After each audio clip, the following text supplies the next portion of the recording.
կրկես իսկ տեղը հատնելուց։ Եթե մեկը հիվանդ է ու չգիտի ինչ հիվանդ է, դա շատ վտանգավոր է։ Գիտես ինչքան լավ է, որ երբ մարդ աչքերը բացում առաջին հայացքը ողջույն Ծառան իր տիրոջ նման լինի։ Աստծո խոսքը խորում է, բայց անդոք չէ, մաքուր է։ նրանց օրինակները մեզ խրատի համար եղան։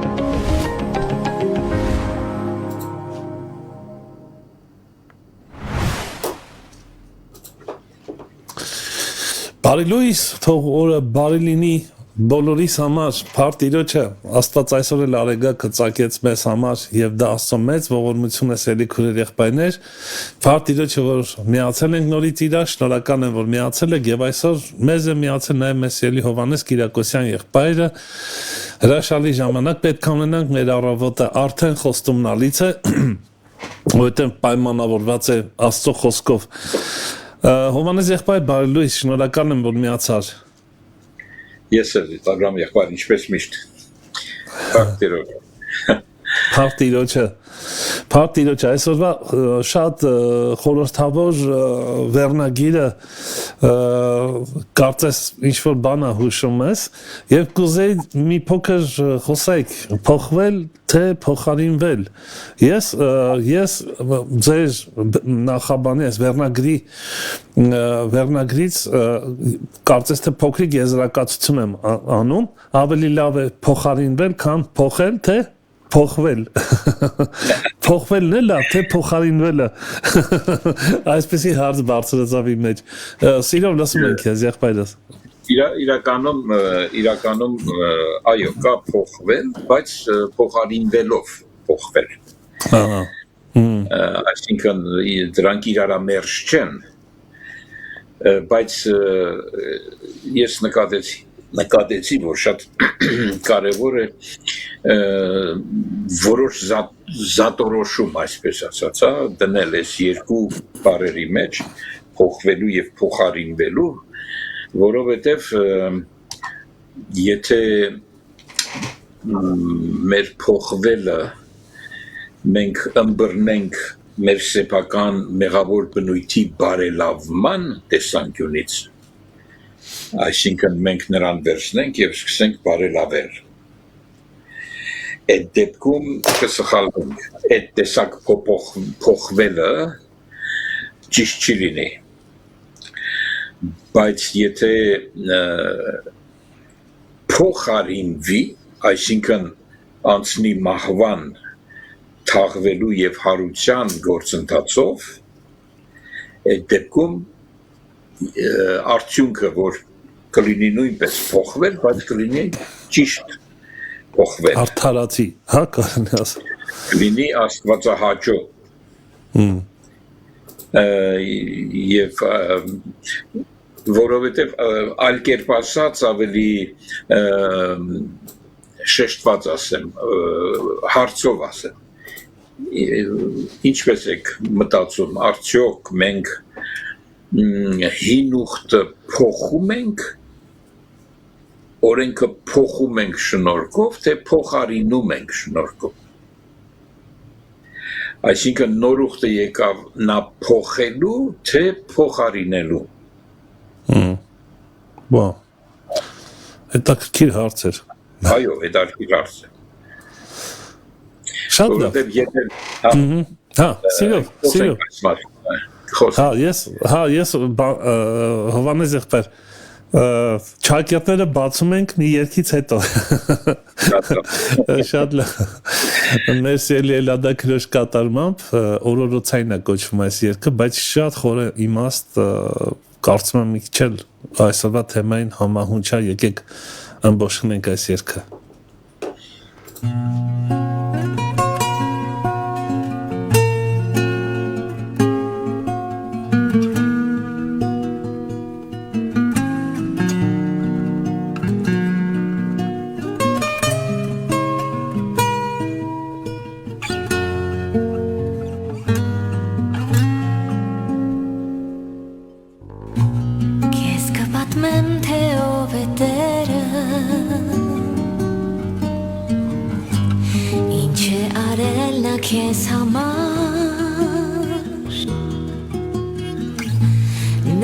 Բժշկել է քո ցավերը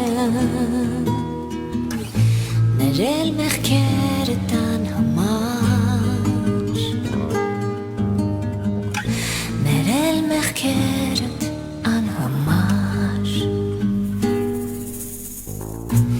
Քեզ կպատմեմ թե ինչ է սերը Եվ այն ինչի է ընդունակ Այնքան ուժգին սիրեց քեզ Տերը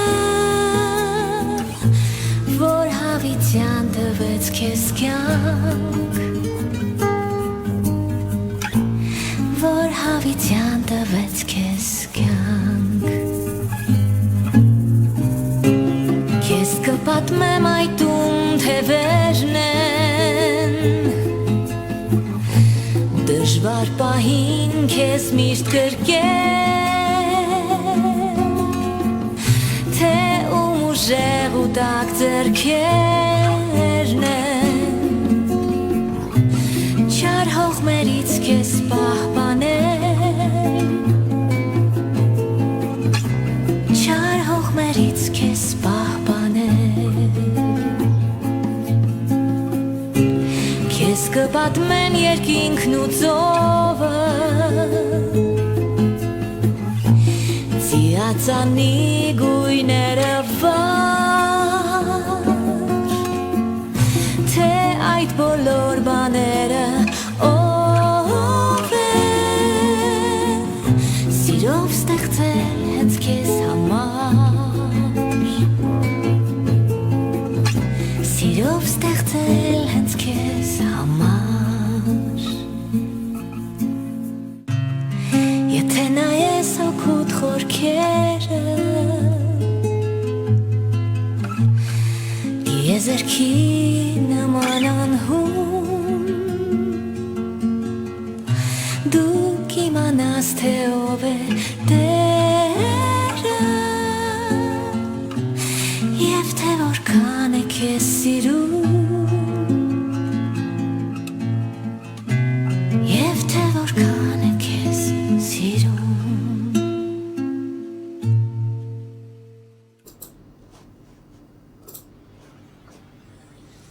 Ես վստահ եմ, որ քո դուրը եկավ, ապանես եղբայր այս երգը։ Աստվածօրհնի մեր լադա քրոջը շատ հրաշալի։ Ապանես եղբայր, շնորհակալություն եւ սիրով լսում ենք քեզ։ Դե սկսենք կարդալով, այսինքն ես կուզեմ այս մասին, որ համարը գրել ենք Մատթեոս 10:39 դրանով սկսենք եւ հետո տեսնենք այդ մասին մյուս ավետարանները ինչ են ասում։ Ուրեմն Մատթեոս 10-րդ գլուխ 39 համարը ասում է ով որ իր անձը գտնում է կկորցնի նրան եւ ով որ իր անձը ինձ համար կորցրեց նա կգտնի նրան Իսուսի խոսքերն են եւ Բայց էսի Մատթեոս 16:25-ում է։ Թե նույն բանը 10:39-ին ասացիք։ Այո, նույն բանը ունի, բայց այնտեղ չի ասում գտնել։ Այնտեղ ասում է ապրեցնել։ Հա։ Մատթեոս 16-ում ասում է կգտնի նրան։ Հա։ Հետաքրքիր է։ Ես դա նկատեցի, դրա համար առանձնացրել եմ։ Հա։ Դա էլ եմ առանձնացրել, այսինքն 16:25-ում, հա։ Ուրեմն հետաքրքիր է, չէ՞, անձը գտնել։ Այո, քո ասածն էլ կարդանք, եկեք կարդանք, ուրեմն Մատթեոս 16:25, չէ՞։ Այո։ Այստեղ ասում է, որովհետև ով որ իր անձը ուզե ապրեցնել,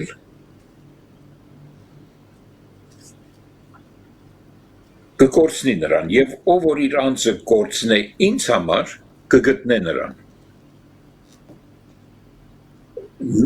Նույնը չի, իմաստը վերջին հաշվով նույնն է, բայց ներկայացման ձևերը տարբեր են, այսինքն տարբեր շեշտավորում ունեն, որը մեզ կօգնի ավելի ծավալով ըմբռնել այդ հարցը։ Ավելին ասեմ, ուրեմն Մարկոսը օրինակի համար, այդ նույնը Մարկոսը ուրեմն 18:35-ը, Մարկոս 18:35-ը, ներողություն, 8:35-ը ես սխալ կարծացի, 8:35-ը ասում է, որովհետև ով որ կամենա իր անձը ապրեցնել, այստեղ էլ ապրեցնելն է, կկորցնե նրան, եւ ով որ իր անձը ինձ համար եւ ավետարանի համար կորցնե, նա կապրեցնի նրան։ Մի նոր բան է ավելանում, տեսնում եք ինչ է դարձիր կառույց է սա։ Իսկ Հովհաննեսը շատ զարմանալի բան է, ասում ինքը, որ ասում ենք սիրո առաքյալ է, իսկապես որ սիրո առաքյալ է։ Հովհաննու 12-րդ գլխի, ուրեմն 25 համարը, ասում է իր անձը սիրողը կկորցնե նրան, եւ իր անձը ատողը, զարմանալի, այս աշխարհում իր անձը ատողը այս աշխարհում հավիտենական կյանքի մեջ կպահե նրան։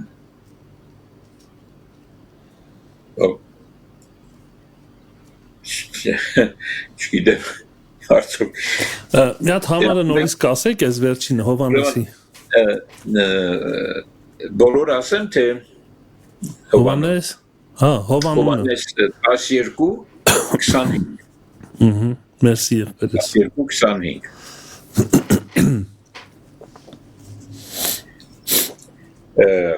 Նաև Ղուկասը կա, Ղուկասը ասում է ուրեմն 9-րդ գլխի 24 համարում ինքը նույն ձևով է ասում, ուրեմն որովհետև ով որ կամենա իր անձը ապրեցնել կկորցնե նրան եւ ով որ իր անձը կորցնե ինձ համար նա կապրեցնե նրան։ Ասում են նույն ձևով, ինչը որ մենք Մատթեոսի ուրեմն պատկերը ավելի դառնում է ծավալային։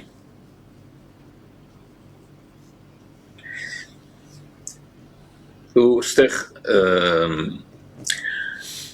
հակասականը կամ ասենք պարադոքսը որն է, որ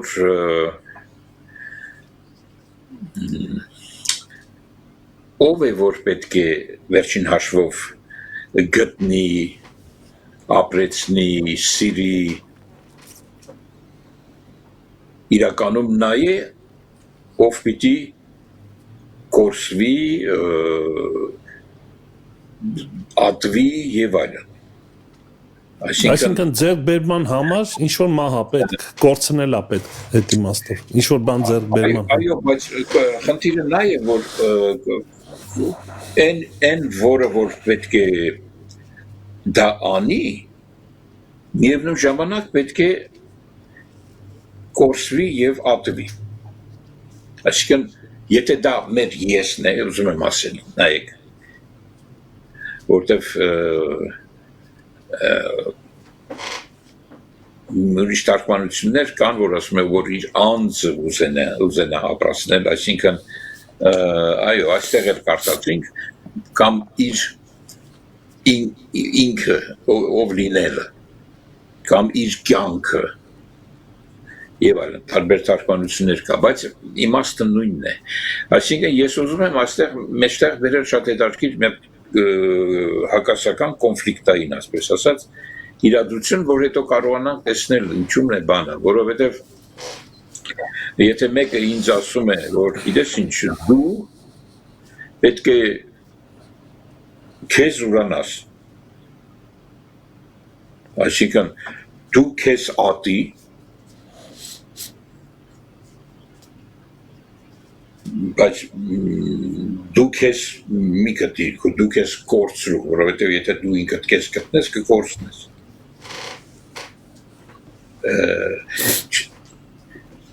Այսինքն այն գործիքով, որ ես ինչ-որ բան պետք է անեմ, այդ գործիքը պետք է կործանեմ։ Հրաժարվես, կորցնես։ Բայց ինչպես անեմ, եթե դա միևնույն ժամանակ պետք է կորցնեմ, բայց միևնույն ժամանակ պետք է գտնեմ։ Կամ գտնեմ, որ կորցնեմ։ Մի տեսակ տեսնում եք ինչումն է բանը, ասենք, չգիտեմ կարողանում եմ այդ իմ մեջի եղած հակասություն ներկայացնել։ Ուրեմն այստեղ շատ զարմանալի բան է մեջտեղ գալիս։ Այդ պատճառով եմ վերնագրել այդ մեր մեղավոր բնույթ ունեցող եսը ինքը իրեն փոխելու է, թե ուրիշ մեկը կա, որ գալու է նրան կորցնի կամ մերցնի և փոխարինի։ Անմիջապես մենք Աստվածաշունչի ամբողջականության մեջ տեսնում ենք, որ այո, պետք է մեռնի, անգամ թաղվի, հետո նոր հարություն առնի։ Ուրեմն այս գործընթացը անշուշտ միշտ գրված է Հիսուս Քրիստոսով, Հիսուս Քրիստոսի մեջ, նա է անողը։ Վերջին հաշվով նա է անողը։ Եվ շատ հաճախ, որ խոսում ենք, որ մեկը ասենք, ինձնից սկսած, որովհետև ես ժամանակին այդպես էի ասում և հպարտանում էի, որ ես փոխվել եմ։ Ես փոխվել եմ։ Ես այլևս այս չեմ, այն չեմ անում, այս չեմ անում և այլն, հիմա ես փոխվել եմ։ Հետո նայում էի մյուս եղբայրքույրերին, ասում էի, այ դուք չես փոխվել։ Տեսի, ոնց եմ ես փոխվել, պետք է այսպես փոխվել։ Բայց իրականում դա սխալ էր։ Միկրոֆոնը տանջատված է։ Այսինքն պետքա փոխարինվես, որպեսի փոխվես։ Առանց փոխարինվելու փոխվելը կեղծիք է։ Ով է փոխարինողը և ով է փոխվողը։ Կարևոր է, որովհետև մենք չենք վերցնում հին տիկերը և մեջը նոր գինի լցնում։ Ճիշտ։ Չէ, Հիսուս մեզ ասեց, որ նոր գինին նոր տիկերի մեջ են լցնում։ Են հինը չենք բարելավում, նա չի բարելավվում։ Ոնց էլ բարելավես, մի ծակ կմնա, և ընդեղ դրա համար մի ուրիշ օրինակ էլ բերեց, չէ, ասեց, որ հին լաթի վրա նոր կարկատան չեն անում, որովհետև որքան էլ որ կարկատես, նորից հին է, միտեղ կպատրվի և չի ստացվի։ Այսինքն ուզեցավ ասել, որ այդ կտորի օրինակով ցույց տալ, որ հին տիկերն էլ չեն բարելավվում, նրանց չես կարող ինչ որտեղ կարկատել, որ նոր գինի լցնես մեջը։ Ուրեմն վերջի ինքը եզրակացրեց այս երկու օրինակները տալով, որ վերջին հաշվով նոր գինին նոր տիկերի մեջ են։ Այստեղ է գաղտնիքը, որ այդ մեր հին մարդ կոչված ինչը պետք է անենք դրա հետ։ Կարկատենք։ Ինչպես միշտ անում ենք այդ խոստովանությունը։ Այսինքն ինչ որ մի մեթոդներով, ինչ որ մի ձևով փոխենք նրան։ Ինչ անենք։ Այդպես է դուրս գալիս։ Մեզ բարոյական խրատական քարոզներ տան, մենք էլ այդ օրը դոզան ստանանք, մինչև մյուս կիրակի։ Յոլա գնանք, տենանք մյուս կիրակի ինչ ենք ստանում։ այդ պատճառով եմ ասում, որ անգամ եթե չհամեմատենք, ասենք, Կիրակիի կամ եկեղեցու, դա եւ ճիշտ է ասած այդ, բայց մեր անհատական կյանքի մեջ, այսինքն Դա հենց դա է, այո։ խորապես համոզված ենք, որ մեր հին մեղավոր բնույթը, մեր եսը չի բարելավվում։ Նրան հնարավոր չի բարելավել, ոչ կարկատել, հնարավոր չի։ Ուրեմն նոր ուխտը, երբ որ գալիս է, հնարավոր չի այդ հին տիկերի մեջ լցնել։ Հին տիկերը չկարողացան օրենքը կատարել։ Չեղավ։ Օրենքը ինքը բարի է, ասում է Աստծո խոսքը, բայց մենք ենք մեղավոր, որովհետև օրենքը անընդհատ ցույց է տալիս մեր մեղավոր բնույթը։ Որքան օրենքը շատանա, այնքան մենք կդառնանք մեղավոր։ Եվ առաքյալը մեզ բացատրում է, որ այդ պատճառով, երբ որ փոխարինողը եկավ, այսինքն շնորհքը, որ եկավ ոչ թե ինչ որ օրենքի մեջ ինչ որ բաներ փոխելու, ինչ պիտի փոխես, գրված է մի սպանիր, ոնց պիտի փոխես, ինչ փոխենք, ասենք մի քիչ սպանիր, բայց լրիվ չէ, ինչ փոխենք, այսօր ոնց կարող ենք փոխել, կամ մնացած բոլորը, մի գողացիր, ինչ փոխենք։ Առաքյալը դրա համար ասում է, որ հիմա ինչ եք ասում, մեր գործենք, որ շնորհքը շատանա, այսինքն ինչ որ բաներ փոխենք, փոխելով ինչ որ շնորհք շատանա, այդպես հնարավոր չի։ Ինչպես եք ասում, չէ որ այդտեղ մահ գոյություն ունի։ Տեսեք Հռոմայեցիս 6-րդ գլուխը, այդպես է սկսվում, ասում է, ինչ ասենք, մնանք մեղքի մեջ, որ շնորհքը շատանա, կավլիցի, մենք որ մեռանք մեղքին, էլ ինչպես դեռ կապրենք նրանում։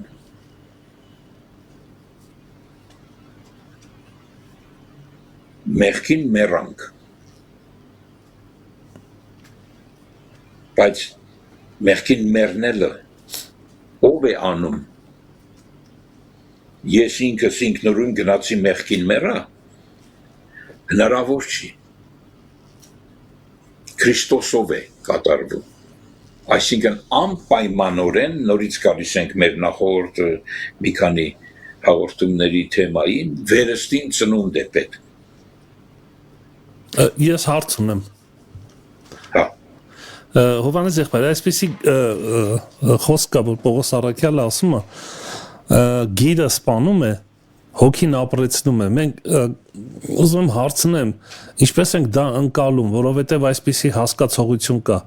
Գիրը, այսինքն, եթե գրով է տարված, ինքը սպանում է, բայց եթե հոգով, հոգու մեջ ես, ինքը ապրեցնում է։ Մի քիչ բան վերլուծություն չի էսի, այսինքն մակերեսային իր խորքային իմաստը մի փոքր ինչ որ ես նկատել եմ թույլ ասեմ կապ ունի այսօրվա թեմայի հետ կարծում ես որ գիրը հենց այդ օրենքն է որը պետք է սպանի որպեսի հոգին հարություն տա այս հարցն եմ տալիս թեմայի մեջ Աշուրը գիրը սպանում է բայց հոգին այսինքն մահ պետք է լինի որպեսի հարություն լինի այդ իմաստով է խոսքը իհարկե անպատճառ կապ ունի իրար հետ եւ կապ ունի նաեւ այն գաղափարի հետ որ Հիսուս Նիկոդեմոսին ասեց նա իր այս մարմնից ծնվածը մարմին է բայց հոգուց ծնվածը հոգի է ուրեմն խնդիրը գալիս է նորից դրան հոգուց ծնված հոգի մարմնից ծնված մարմնի բարելավումը չէ նա մահկանացու է ապականյալ է չես բարելավում Եվ այստեղ նայր ինչպես է տեղի ունենում 6-րդ գլխի հաջորդ համարներում կա ասում է կամ չգիտեք թե քանիներս որ Հիսուս Քրիստոսով մկրտվեցանք նրա մահվանը մկրտվեցանք այսինքն ես Քրիստոսի հետ խաչի ելա ասում է առաքյալը ես մեռա ոչ թե ապրում եմ ես հապա Քրիստոս ապրում է ինձանում ինչպես է ապրում շարունակությունը ասում է մկրտությունով նրա հետ թաղվեցանք մահի մեջ որ ինչպես Քրիստոսը հոր փառքովը մեռելների միջից հարություն առավ այնպես մենք էլ կյանքի նորոգության մեջ ման գանք որովհետև եթե նրա մահի նմանությունով նրա հետ տնկվեցանք ապա նրա հարությանն էլ նման կլինենք այս գիտենալով որ մեր հին մարդը նրա հետ խաչվեցավ որ մեղքի մարմինը խափանվի որ այլևս չծառայենք մեղքին որովհետև նա ով մեռնում է արդարացած է մեղքից եւ եթե Քրիստոսի հետ մեռանք հավատում ենք որ նրա հետ էլ կապրենք եւ այլն եթե շարունակեք կտեսնեք ավելի խորը պարզաբանումներ այսինքն Քրիստոսի մահը նրա թաղվելը եւ հարությունը սա բարելավման process չի, սա փոխարինման process է, փոխարինման գործընթաց է, ով է գալիս փոխարինելու մեր մեղավոր բնույթը,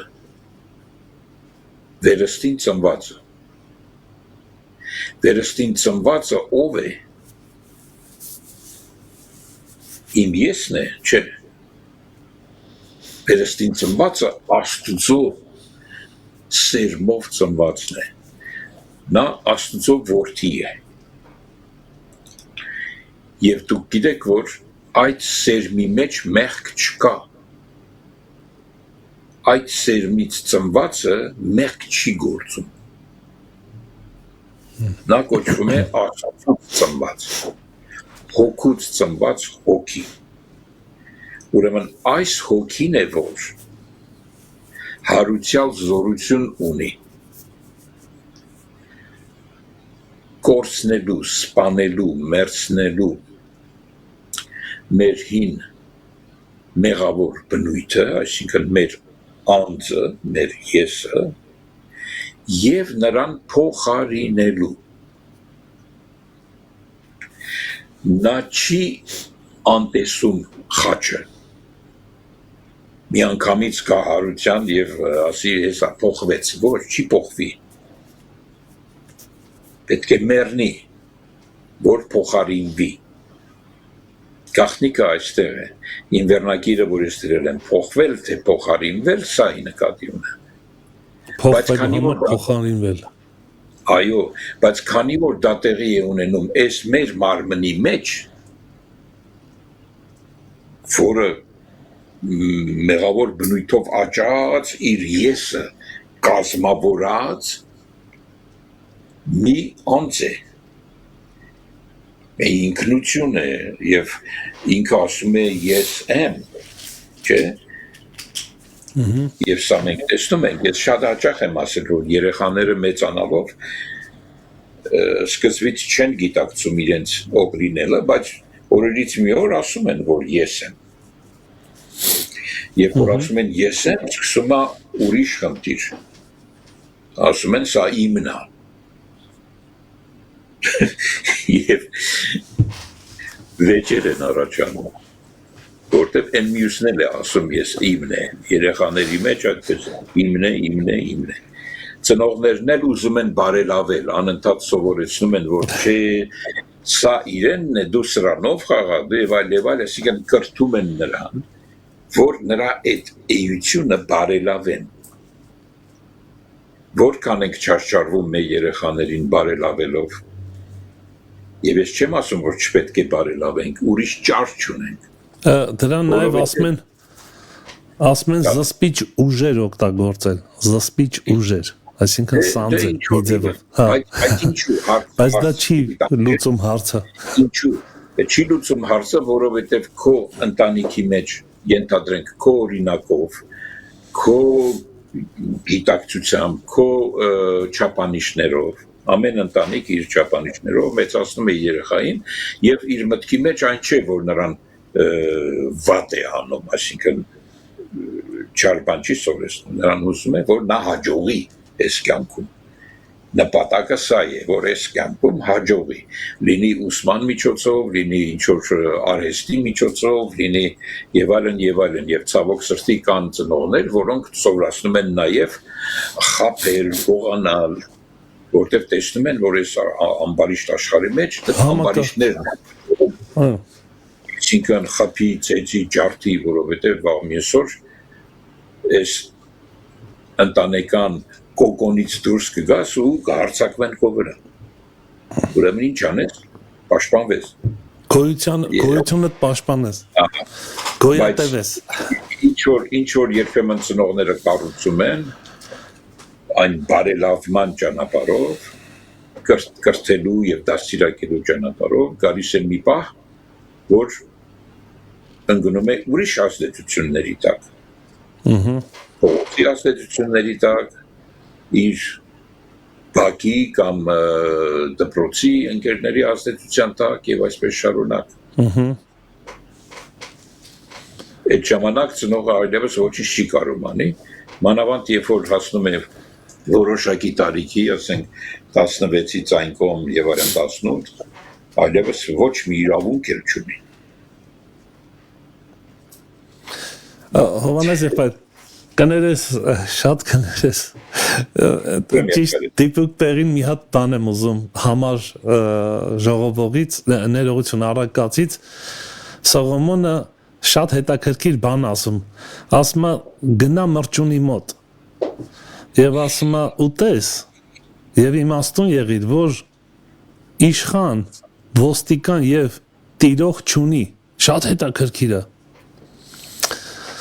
Ասում բայց իր կերակուրը պատրաստում է ամառը, նկատում ես, որ այն օրենքը իրան մեջ է, երբ որ օրենքը իրան մեջ է գործում, գեն օրենքի, ինքը կարիք չունի ոստիկան, օրենքը ընդեղ անելիք չունի։ Այսօրվա կարծես թե ինչ որ հիմա ասացի, սա հասկացա, տարբերությունը ինչքան մեծ է, իրան պետք չի սանձել, խրատել, ուղղորդել, ինքը իր մեջ կրում է դա արդեն, այդ համակարգը իրեն ուղղորդում է։ Կներես ընդհատելուց համար, բայց ուզեցի անպայման սա։ Այո, որքան էլ որ բնությունն էլ կրում է անեծքի հետևանքներ, ամբողջ արարչությունը, այնուամենայնիվ բնաստով շատ ավելի զարգացած են կենտրոնական աշխարհը, քան մարդը։ Պատճառը մարդու գիտակցությունն է, որտեղ գիտակցությունը եկել է փոխարինելու մեր բնազդին, որպես բնազդային մարդ ունենք մենք բնազդի, իհարկե ունենք։ Եվ խիղճը կա, որը նաև չէ, Աստծո օրենքն է, թելադրում խիղճը։ Այո, մենք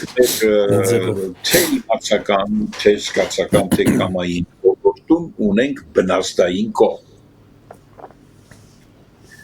բայց շատ թույլ են դրանք զարգացած, այն պատճառով, որ գիտակից ենք, ասուն ենք, անասուն չենք, բան ունենք մեր մեջ, հասկանում ես, բայց խնդիրը նրանումն է, որ այդ կարողությունները, իմացական, զգացական կամային կարողությունները մի էության իշխանության տակ են, որի մեջ կա մեղքի օրենք։ Դա հենց այդ մենք ենք, այդ եսն է, որ ուրիշ ճար չունենք, նրան մեծացնում ենք, կրթում ենք, զարգացնում ենք, այդ եսը, բայց մեկ նպատակով բարելավելու, որովհետև անխուսափելի է, որ նրա մեջ չար բաները չբուսնեն, միշտ մոլախոտը բուսնում է, ծնողի դերակատարությունը ինչումն է, որ նրան բարելավի, Բայց մեկ շատ կարևոր բան կա։ Իմանալով, որ վերջին հաշվով նա չի բարելավվում, որքան է որ լավագույն կրթություն տան ծնողները, վերջին հաշվով մարդը գիտակից է, որ ինքը Աստծո չափանիշների բարելավումը չունի։ Նա չի կարող այդ օրենքը իր ամբողջականության մեջ կատարել։ Թերի է, խափանվում է այդ օրենքը, հնարավոր չի։ Եթե հնարավոր լիներ, ամենանախանձավոր ժողովուրդը օրենքի հանդեպ եբրայեցիներն էին։ Կբարելավվեին էլի։ Այս չի ստացվում։ Այդ պատճառով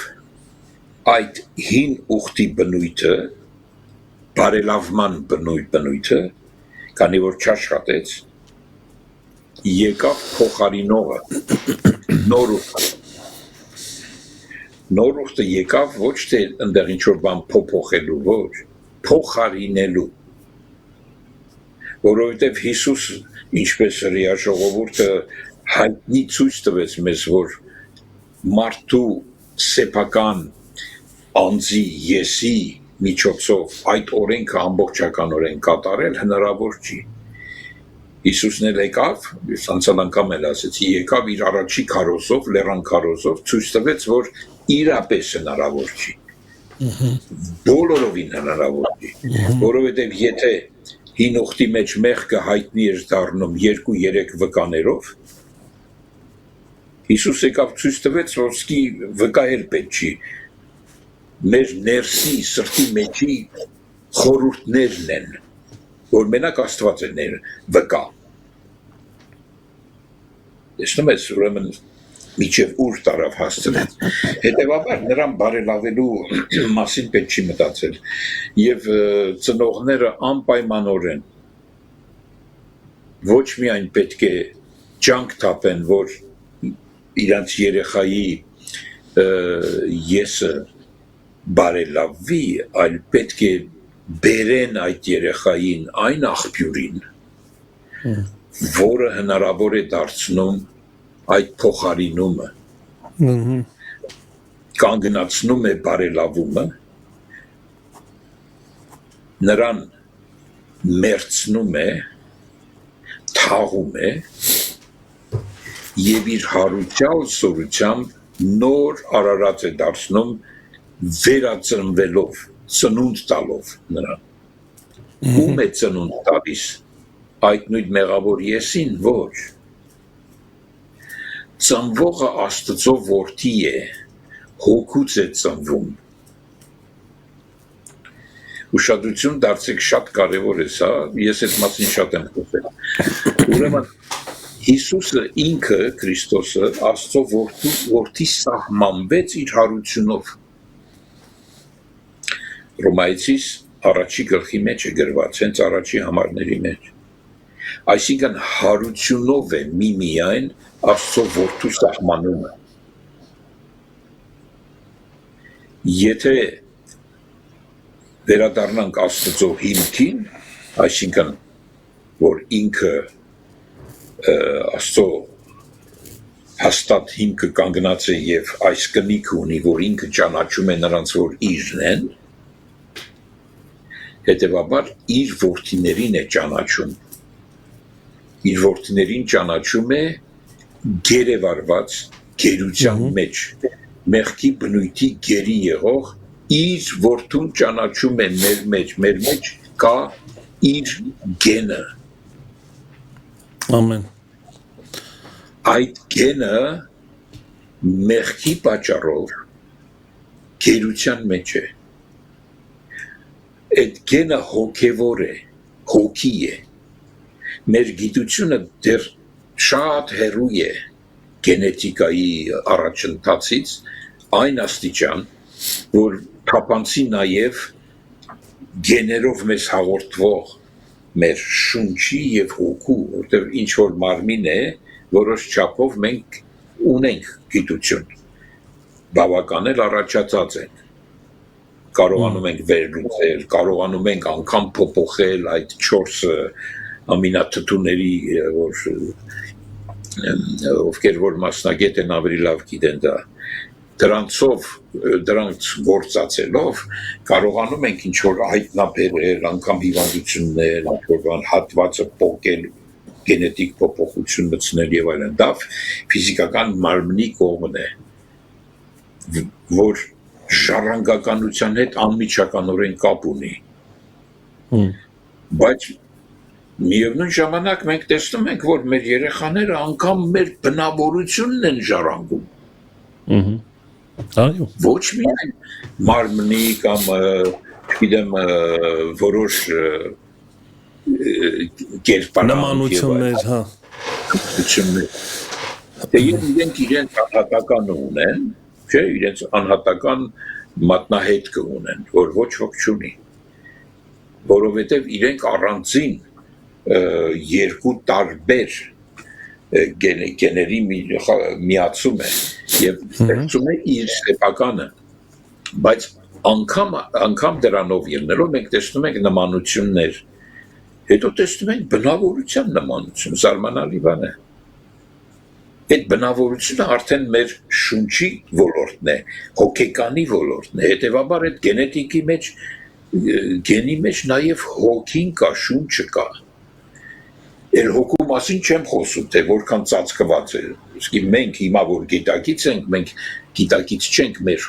հոգու կողմը, որովհետև նա անգիտակիցի մեջ է տակնված, ծածուկ տեղերում է։ Հասկանում եք, ես ինչ եմ ուզում ցույց տալ, Աստծո գենը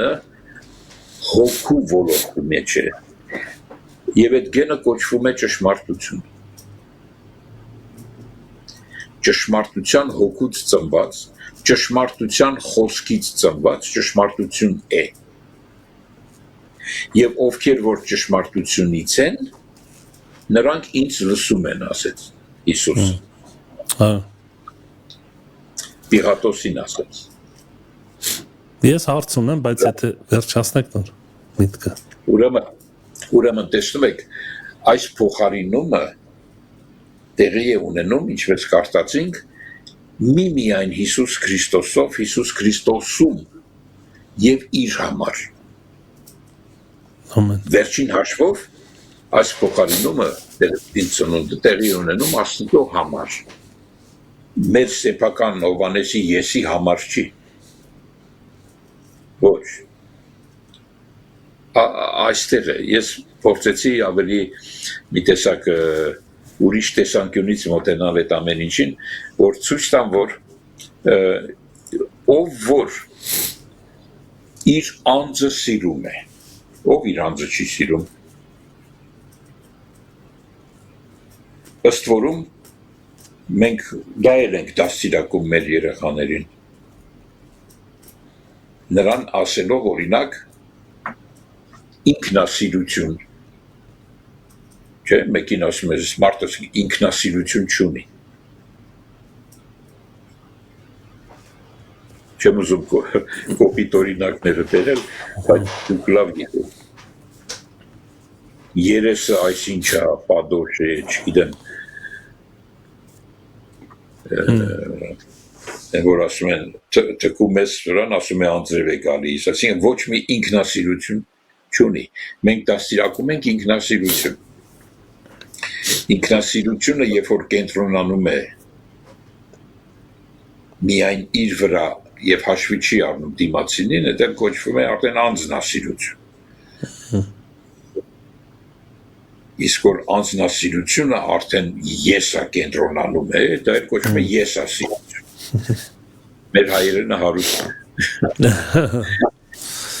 Եվ մենք այս տարբերություններով մեր երեխաներին դաստիարակում ենք եւ այլն, որ լավը լինեն, որ այդ եսը լավը լինի։ Բայց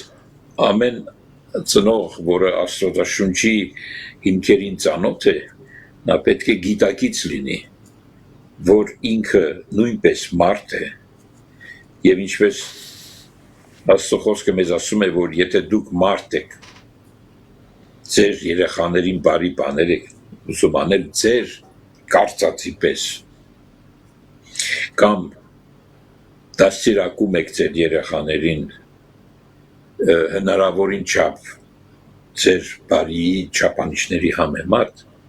որքան ավելի ձեր երկնավոր հայրը, հոգիների հայրը, որ կրթում է, ծեծում է, խրատում է իր որդուն։ Դեպի եթե դա չանի, ուրեմն իր որդին չի խորտ։ Այսպես ուրեմն հիմա հարցը պատրաստի, ես մի նախադասություն էլ ասեմ, որ այսօրվա նյութը ինչի վրա եմ ուզում, որ շեշտը դրվի, որ ամեն անգամ, երբ որ մենք մտածում ենք, որ մեր եսը պետք է բարելավվի և փոխվի, անպայմանորեն հիշենք, որ Սուրբ Գիրքը դրա մասին չի, Սուրբ Գիրքը այդ եսը փոխարինելու մասին է։ Եվ նրան խաչվելով, թաղվելով և փոխարինողը, որ հոգի է, գալիս է փոխարինելու։ Եվ այս փոխարինումը գործընթաց է, դա կոչվում է աճ։ Ամեն։ Խնդրեմ, ասա, հարցըց։ Հովանես եղբայր, նայեք, կա օրինակ աշխարհում մարդկային բարոյական չափանիշներ եւ դա շատ ողջունելի է։ Օրինակ մարդկանց տեսակ կա, որ շատ հանդարտ են, որոշակի համբերություն ունեն, իրանց վերաբերմունքների մեջ կոռեկտ են, սահմանները գիտեն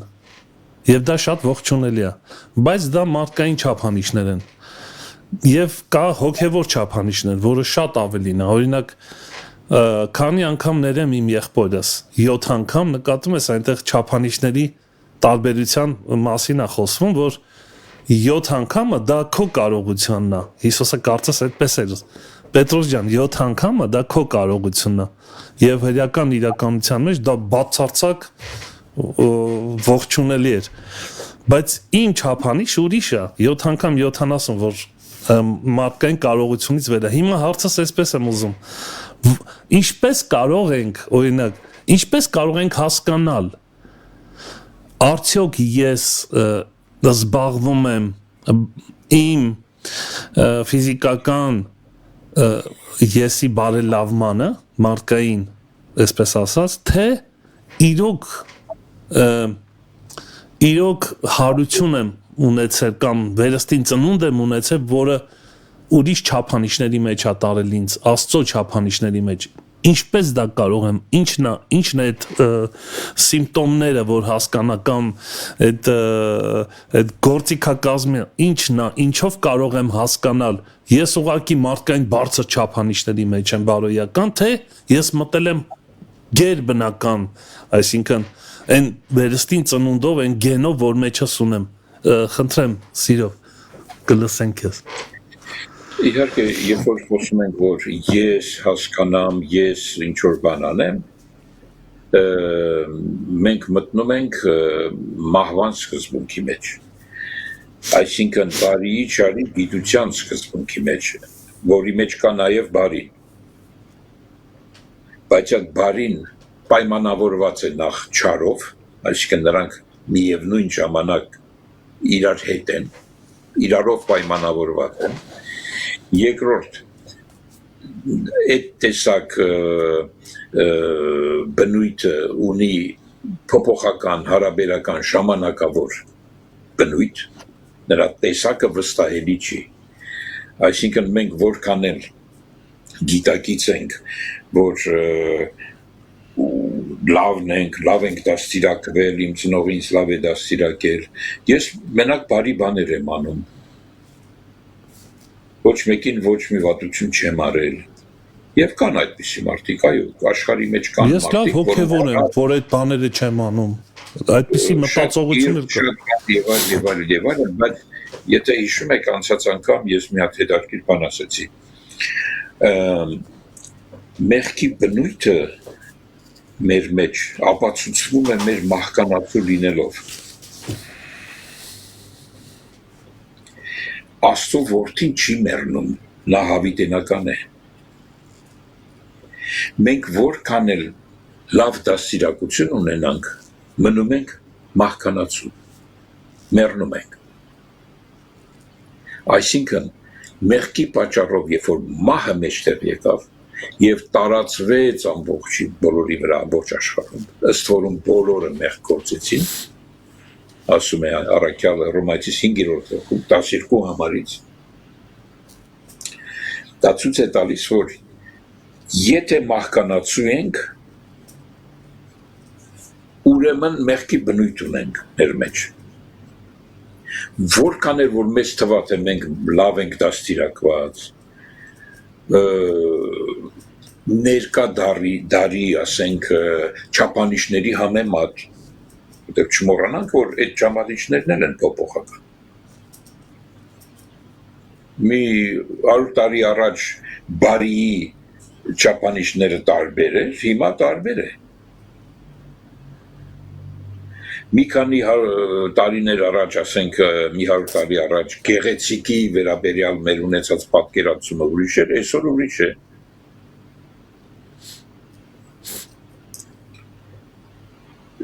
Փոփոխական է։ Եվ այդպես էլ կլինի, որովհետև ինքը այդ երկբևեռ բնույթը ունի։ Այդ երկբևեռ բնույթը մահվան սկզբունք է։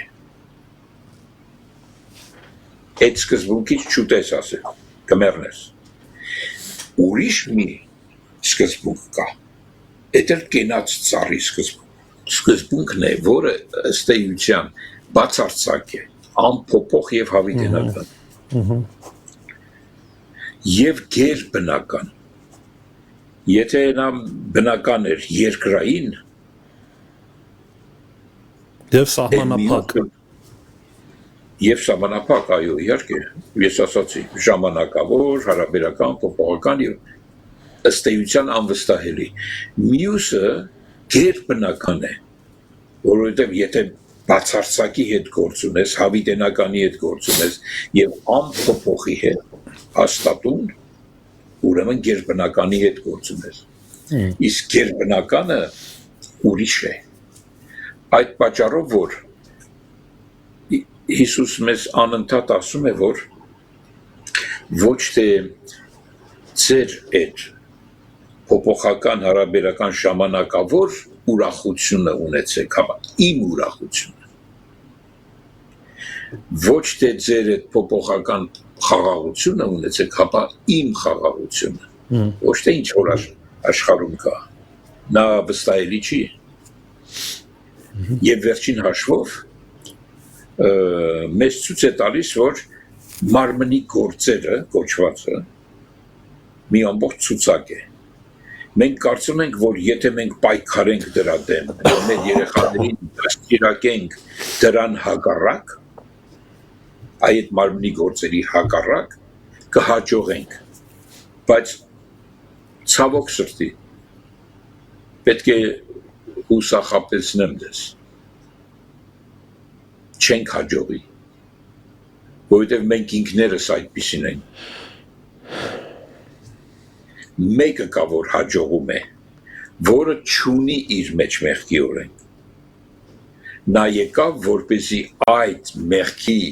հետևանքը եղող մահը իր մահով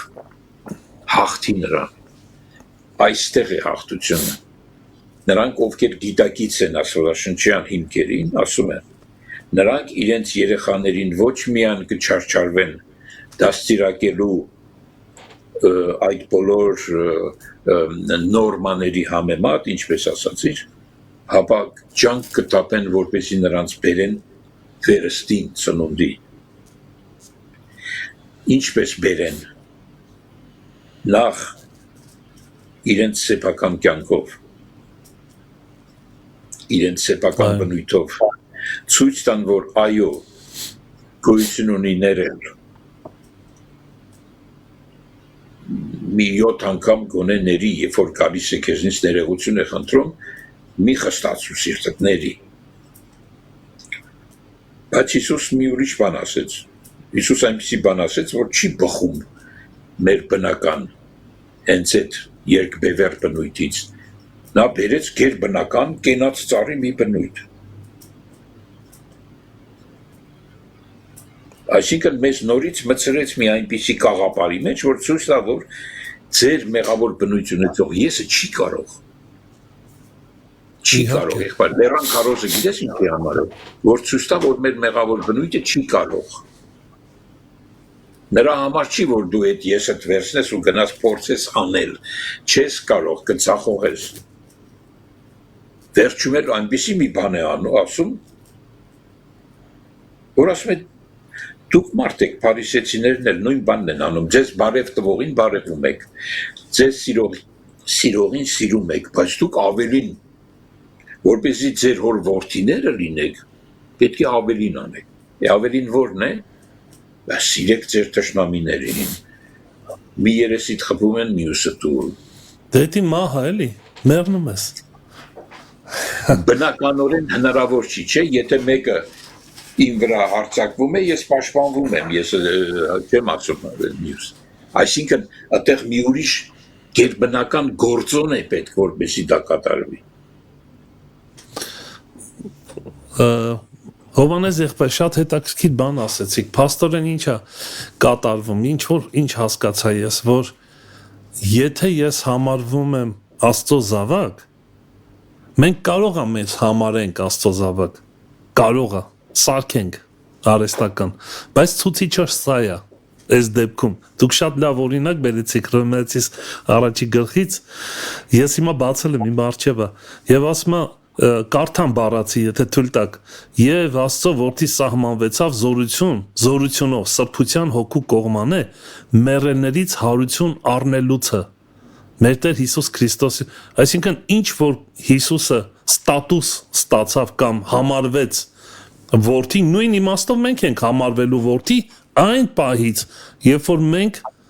կորցնենք մեր անձ, այսինքն կամ մեռնենք այդ իմաստով։ Այո։ Այսինքն որպեսի հարություն առնենք եւ դա է ապացույցը մեր որդի լինելու։ Ուրիշ ինչ ձև դա տեղի ունենալու, եթե ոչ այսպես։ Շատ սիրուն է։ Առանց հարության չենք կարող որդի լինել, որովհետեւ այդ կոմայի մեջ ընկած Աստծո գենը, որ մեր մեղավոր բնույթի մեջ գերի է, առանց հարության զորության չի կարողանում վերածնվել։ Նա վերածնվում է նույն զորությամբ եւ այդ նույն զորությունն է, որ կարողանում է մեր մեղավոր բնույթը սպանել եւ նրան փոխարինել։ Հռոմեացիս 8-րդ գլխի մեջ էլ գիտես ոնց է գաղտնի լինի, բայց հենց հիմա այդ գաղտնիքը կոդավորված բացվեց մեզ համար։ Սկզբում ասում է եւ հոգին մեր հոգուն վկայում է, որ մենք Աստծո հոգիներ ենք, որդիներ ենք։ Հետո ասում է այն հոգին, որ Քրիստոսին հարություն առնել տվեց, մեզ էլ պետք է հարություն տա։ Այսինքն սա է ապացույցը Աստծո որդի լինելու, սա է վկայությունը Աստծո որդի լինելու։ Կորցնելու անձը եւ գտնելու նորը Քրիստոսինը։ Վաու, շատ զորավոր է։ Վաու։ Որ չապրեցնես, որ նրան կորցնես իր համար, ինչու ասում իր համար,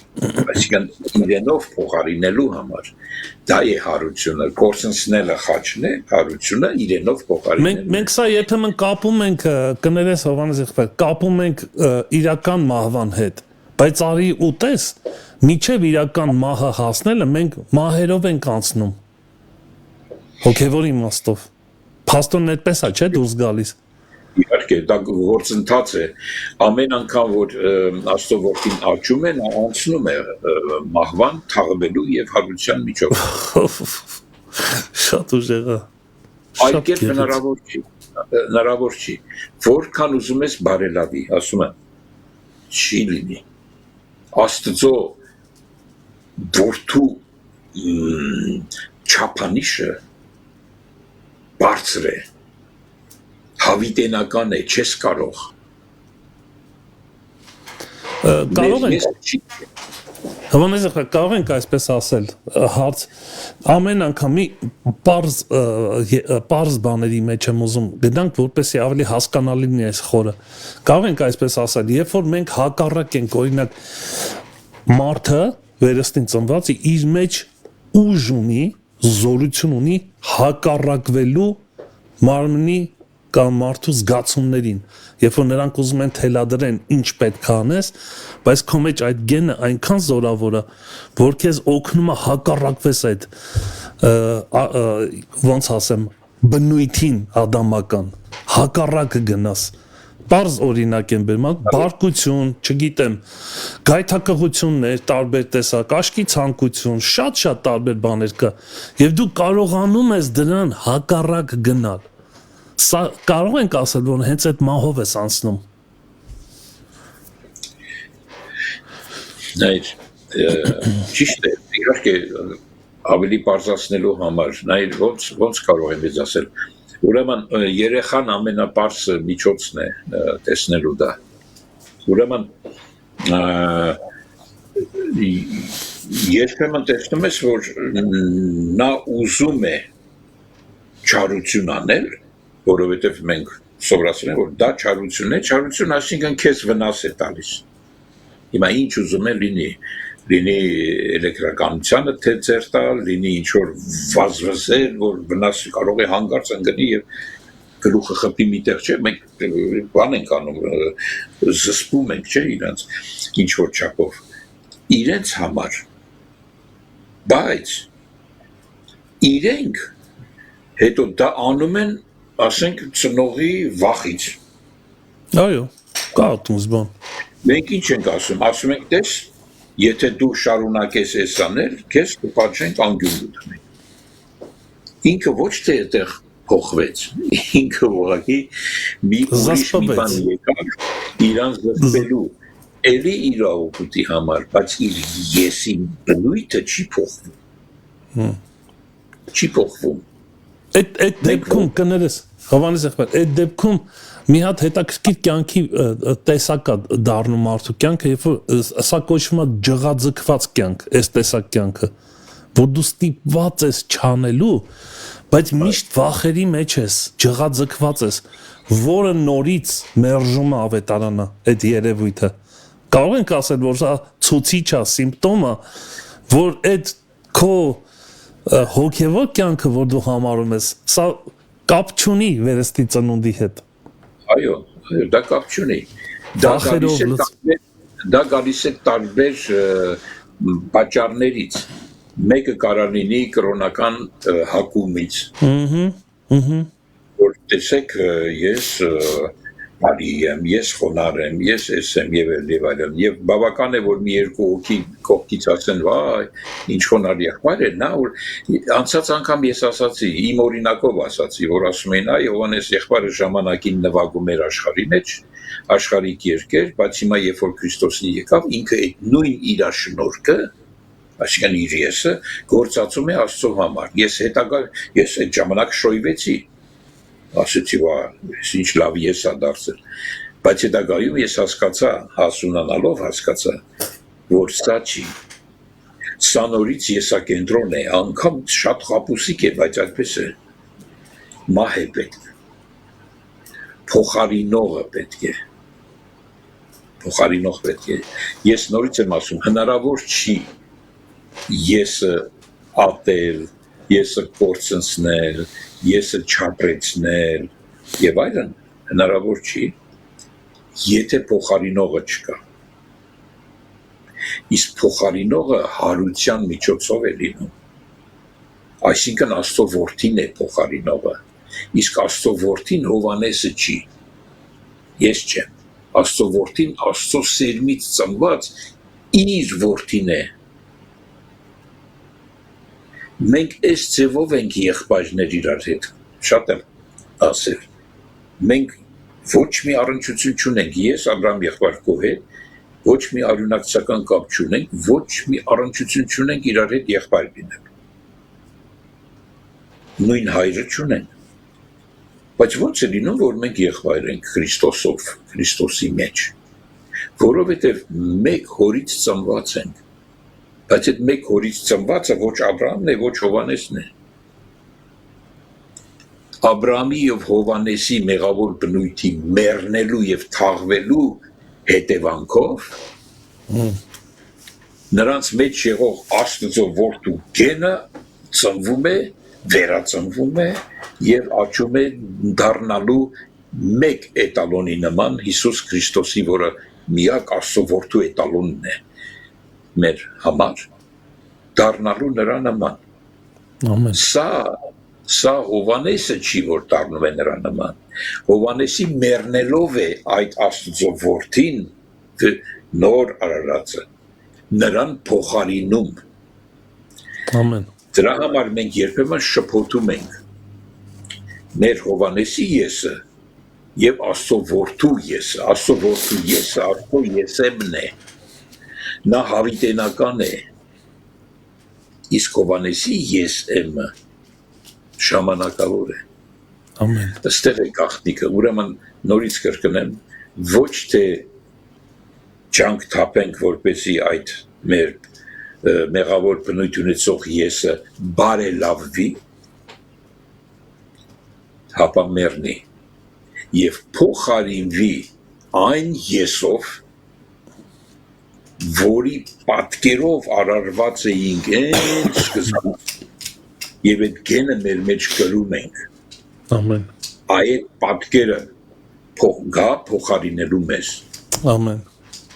Այս է Արտիստեր։ այսօրվա ուղերձի, այսպես ասած, թիրախը։ Հովանես եղբայր, շատ շնորհակալ ենք, շատ կարևոր թեմա էր, իրոք։ Եվ ասեմ, որ այս շատ արդիական էր, որովհետև այսօր շատ մենք ավելի զբաղված ենք դաստիարակելու մեր եսը, դաստիարակչական այսպես մեթոդներ օգտագործելու, քան մեռնելու մեր անձի համար եւ ունենալու Քրիստոսին նրա եսը եւ սա շատ կարեւոր է, սա է, որ արմատական փոփոխություն է բերում մեր կյանքի մեջ եւ ջղաձգություն չկա, ամենակարևոր բանը շատ կա եւ սա թույլ ասեմ, պնդեմ մի անգամ էլ, որ սա ցուցիչ է, եթե դու մեղք չես գործում, բայց ջղաձգված ես, հա դու ամբողջ տրամադրությունը, ամբողջ ուշադրությունը կենտրոնացնում ես նրա վրա, որ դու մեղք չգործես, ամեն վարքյան վախերով լցված, սա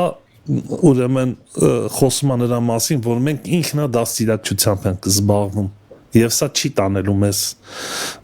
Աստծո հաճությունը չկա սրա մեջ, այսպես փափուկ ձևով ասեմ, բայց այն մեկը, որը վերստին ծնված է եւ հաղթական է, կարող է անկնի, չէ՞, մենք քանի անգամներ կարող է շեղվի, կարող է գայթի, կարող է անգամ մեղքի մեջ ընկնի, բայց իր մեջ այդ գենը, գիտակցությունը սա է, դա իմը չի, դա ես չեմ,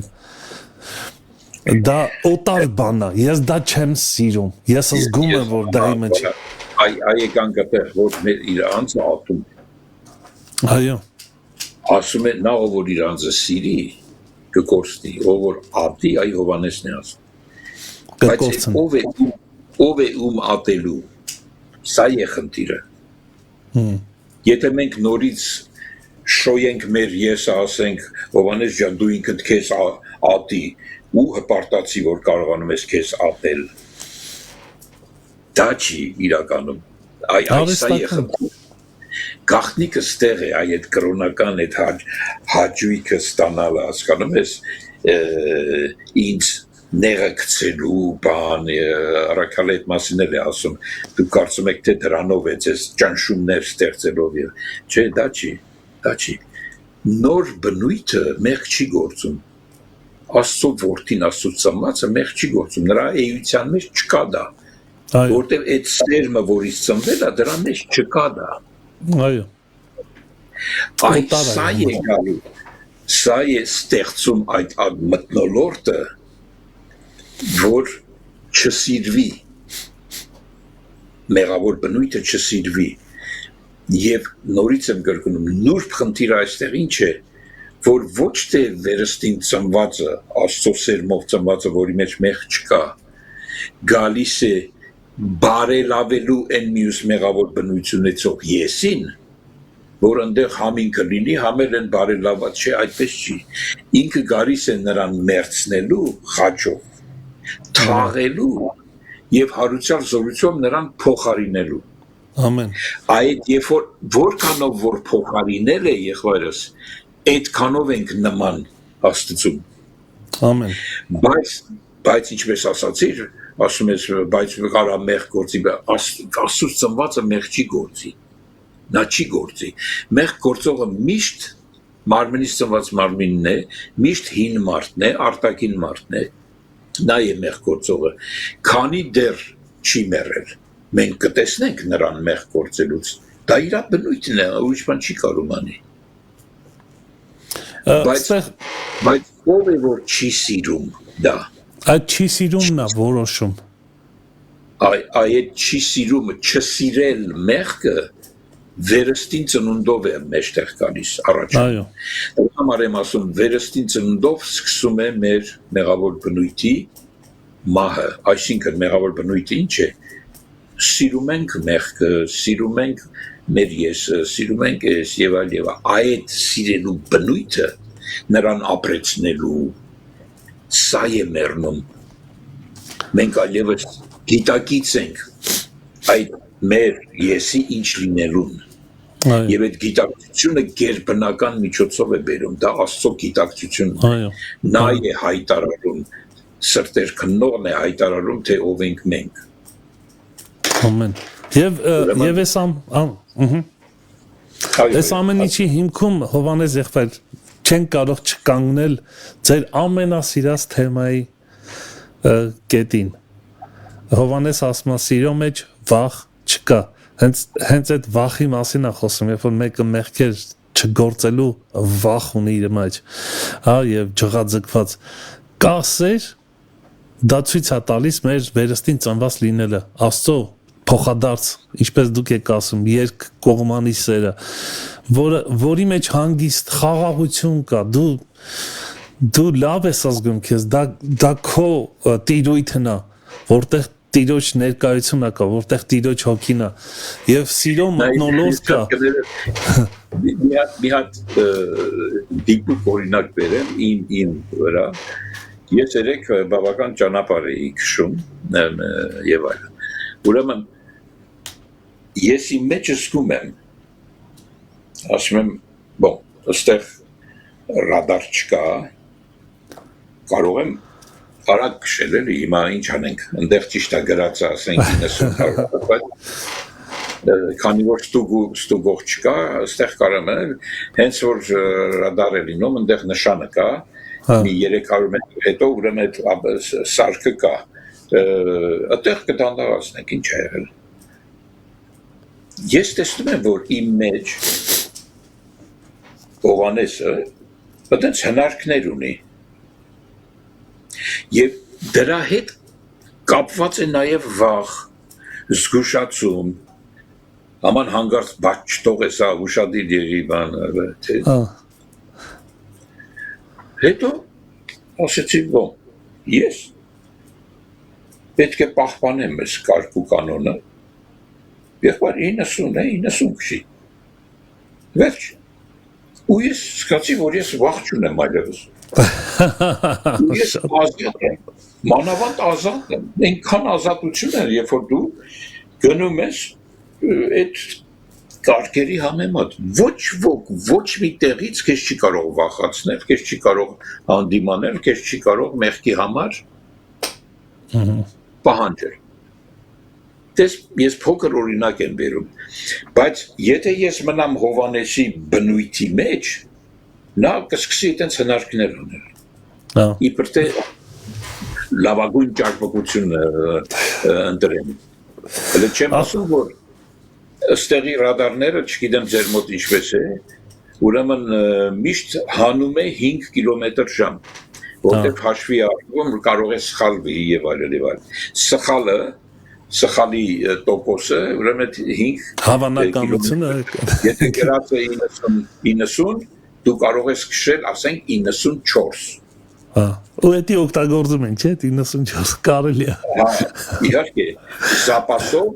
որ 95-ը կարող է վտանգավոր լինի, ավելի լավ է մի հատ պակաս, ոնց որ հրեաները 40-ից ճիպոտից մի հատ պակաս, որ հանգարց այդ 40-ը խփելուց երկու անգամ չխփեն, դառնա 41։ Ուրեմն շատ ճիշտ նույն հոգեբանությունն է։ Տեսնում ես։ Այսինքն դու զգուշ ես մնում, որ այդ բանը հանգարց, բայց դա ինչ է, դա ինչ մտոլորտ է ստեղծում քո մեջ։ Մարդ կա ասում է հպարտ է ինքը տենց բաներ անելուց։ Ես սենց արեցի, ես գիտեմ եւ այլն։ Շատերը կան տեսնում ես ճանապարհին, ինչ 110, 150 արվածում գնում է։ Փողը շատ է, էլի թափում է, չգիտի որտեղ ծախսի։ Դե ես ինչ վրա։ Ով է ազատ նա, այդտեղ ով է վախենում, ով չի վախենում։ Այո։ Սիրո բնույթ ունեցողը Աստծո սիրո, առանց պայմանների սիրո, մեջը վախ չունի։ Չունի։ Դեն սերը, որ պայման է դնում, այդ մեջը վախ ունի։ Այո։ Չխառնենք հանդարտ այդ սերը։ Ես նորից եմ ասում, այն սերը, որը այդ երկբևեռ բնույթի մեջ է, մարմնական,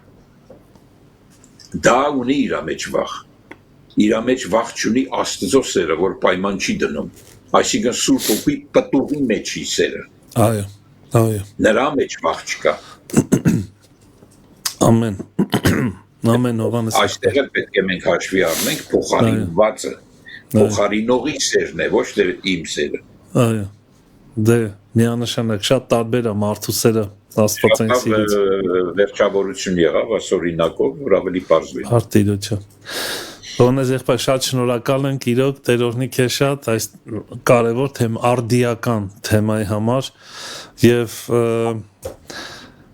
խորհնված եւ հաջողված եղեք կխնդրեմ ձեր աղոթքով ավարտենք եթերը Շատ բարի բարես Այո մեր սիրելի եկնավոր հայր մենք կրկին անգամ շատ ուրախ ենք եւ երջանիկ ենք եւ շնորհակալ ենք քեզանից քո խոսքի մեջի այս գանձերի համար այնպիսի խոսքեր, որոնք կյանք են տալիս մեզ այնպիսի ոգևորվածություն են տալիս, որ իսկապես այն վերստին ծնունդը փաստվում է, որովհետև միայն վերստին ծնվածն է, որ ուրախանում է քո խոսքով, որովհետև նրանից է ծնվել, նրանով է ապրում, նրանով է շնչում եւ դառնում է վերջին հաշվով այդ խոսքը, որ դու ես Տեր։ Շնորհակալ ենք այս ամեն ինչի համար։ Ուստի մեզ խորապես դուր այդ ըմբռնումը, որ իզուր տեղը մեր եսով չսպաղվենք, նա չի բարելավվում, հապա վերստին ծննդով դու եկար, որ փոխարինես նրան, դուր այս հայտնությունը մեր լսողներին և թող ապրեն միմիայն քո փառքի համար, Հիսուսի անունով, ամեն։ Ամեն, հարգեստեր։ Տերորնի շատ լավ առավոտ ունեցանք այսօր Տիրոջ խոսքի շուրջ գիտես այնքան լավ է երբ որ սիրում ես խոսքը եւ լսում ես ականջ ես տալի ընկալում ես եւ այդ խաղաղությունը որ գալիս է քո մեջ ինչ որ բան է փոխում քո կյանքի մեջ դեպի գերբնականը ու դու դա փորձառաբար վայելում ես սրանից մեծ ուրախություն դիեզերքի մեջ չկա Փառք Տիրոջը, որ մեզ կապել է իր խոսքի հետ եւ իր խոսքը դնում է մեր սրտին, հատիկ առ հատիկ եւ աշխատանքը տանում ես համար մեր սիրելի հայրը իր որդիներին խնամելով Փառք Տիրոջը։ Հովանես եղբայր Տերորնի ձեզ եւ սիրելի քուրեր եղբայրներ, այսպեսին էր մեր եթերը։ Մնացեք խաղաղությամբ, ձեզ հրաշալի շաբաթ եւ կիրակի ենք մաղթում։ Իսկ մենք առաջ Աստված կհանդիպենք երկուշաբթի առավոտյան ժամը 9-ին Maranatha, Տերը շուտով գալու է։